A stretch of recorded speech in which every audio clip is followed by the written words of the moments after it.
यदि वाकई में सपनों को पाना चाहते हैं तो बहाने बनाना बंद कीजिए, क्योंकि अब मैं जिन लोगों का उदाहरण देने जा रहा हूँ उनके सामने आपसे भी ज़्यादा खराब परिस्थितियाँ थीं। उन्हें जीवन में कई बार धिक्कारा गया था, उनका तिरस्कार किया गया था, उन्हें कुचला गया था, उनकी भी हिम्मत कई बार टूटी थी, लेकिन उन्होंने एक अच्छा कार्य किया कि तमाम मुश्किलों के बाद भी वो डटे रहे, जुटे रहे, एक सुनहरी सुबह की उम्मीद में काम करते रहे।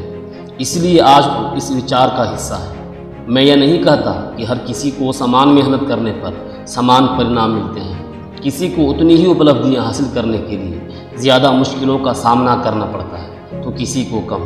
कभी कभी इसका उल्टा भी होता है, किसी को उपलब्धियां जल्दी मिल जाती है और किसी को देर से। सफलता देर से मिली या जल्दी, सफलता ज़्यादा मेहनत से मिली या कम मेहनत से, ज़्यादा हार के बाद मिली या कम हार के बाद, ये बिल्कुल भी महत्व नहीं रखता। महत्वपूर्ण यह है कि अंत में आपने वो पाया या नहीं जो आप पाना चाहते थे। आपने 100% झोंक कर कार्य किया या आधे अधूरे मन से बहाने बनाते रहे।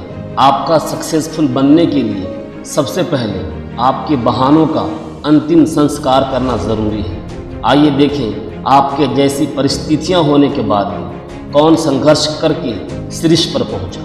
कौन से ऐसे लोग हैं जिन्होंने बहानों का प्रयोग करने के बजाय चुनौतियों का सामना करने का निर्णय लिया। अपने बहानों को देखिए कड़वे सच के आईने। बहाना नंबर 1, मुझे उचित शिक्षा लेने का अवसर नहीं मिला। उचित शिक्षा का अवसर फोर्ड मोटर्स के मालिक हेनरी फोर्ड को भी नहीं मिला था। बहाना नंबर 2, बचपन में ही मेरे पिता का देहांत हो गया।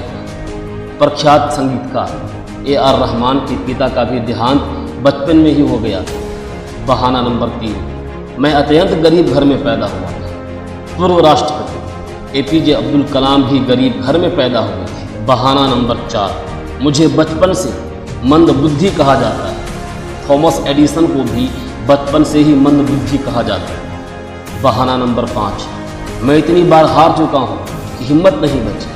अब्राहम लिंकन 15 बार चुनाव हारने के बाद राष्ट्रपति बने। बहाना नंबर 6, मुझे ठीक से इंग्लिश नहीं आती। राजनीतिक लालू यादव को भी ठीक से इंग्लिश नहीं आती थी। बहाना नंबर 7, मेरी लंबाई बहुत कम है। सचिन तेंदुलकर की भी लंबाई बहुत कम थी। बहाना नंबर 8, मैं बहुत ज़्यादा मोटा हूँ, इस वजह से मुझे शर्म आती है। प्रख्यात गायक अदनान सामी भी बहुत मोटे हैं। बहाना नंबर 9, मैं एक छोटी सी नौकरी करता हूँ, इससे क्या हो पाएगा।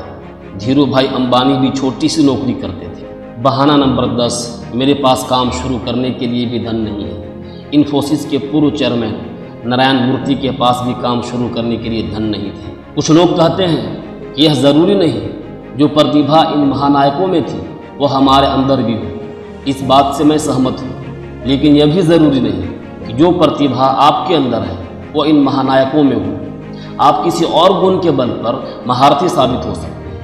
मैं किताबी बात नहीं करता कि हर व्यक्ति इतनी ऊंचाई हासिल कर सकता है, लेकिन मैं यह यकीन से कह सकता हूँ कि हर व्यक्ति सफल हो सकता है जो हार के लिए तैयार हो और सही दिशा में डटकर जुट जाए। सफलता का प्रतिशत अपनी अपनी योग्यता के अनुसार कम या ज़्यादा हो सकता है, लेकिन यह तय है कि असफलता हाथ नहीं लगेगी। इस सफलता की शुरुआत किसी बहाने से नहीं हो सकती। इसके लिए एक दमदार प्रयास की ज़रूरत है।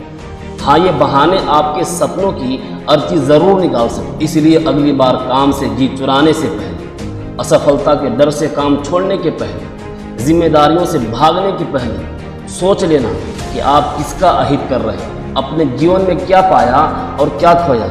इसकी अंतिम जिम्मेदारी सिर्फ और सिर्फ आपकी है। दोस्तों, हर रोज़ जो आप करते हैं उसी से भविष्य का निर्माण होता है। आप हर रोज़ मेहनत कर रहे हैं, वो भी भविष्य में तब्दील हो रहा है। आप हर रोज़ बहानेबाजी करके दिन गंवा रहे हैं, वो भी आपके भविष्य में तब्दील हो रहा है। आपको चुनना होगा कि आप कैसा भविष्य चाहते हैं। कल यदि आपके माता पिता आपके जैसे बेटे होने पर अफसोस करते हैं तो इसकी जिम्मेदार आप हो। कल यदि आपके बच्चे आपको पिता कहने में अपमान का अनुभव करें और अपने मित्रों से मिलवाने में शर्म महसूस करें तो इसकी जिम्मेदार आप हो। सार यह है कि आज आप जहाँ भी हैं, कल आप जहाँ भी होंगे, इसके लिए आप किसी और को जिम्मेदार नहीं ठहरा सकते। इसलिए आज चुनाव कीजिए सफलता और सपने चाहिए कि खोखले बहाने चाहिए। सीधी बात, बहाने बनाकर आप किसी और का नहीं खुद का नुकसान कर रहे हैं। समय निकलने के बाद आप बीते दिनों के नकारापन और बहानेबाजी को याद करके पछताएंगे, लेकिन तब आपके पास करने को कुछ नहीं बचेगा। हर व्यक्ति हर क्षेत्र में सफल नहीं हो सकता। अपना क्षेत्र अपनी रुचि और क्षमता के अनुसार चुनें। यदि आपके अंदर जीतने का जुनून है तो जीत आपको ज़रूर मिलेगी। धैर्य से डटे रहिए। फिर मिलूंगा नेक्स्ट वीडियो में एक नए मोटिवेशन के साथ। तो सुनते रहिए कामयाब माइंड सेट।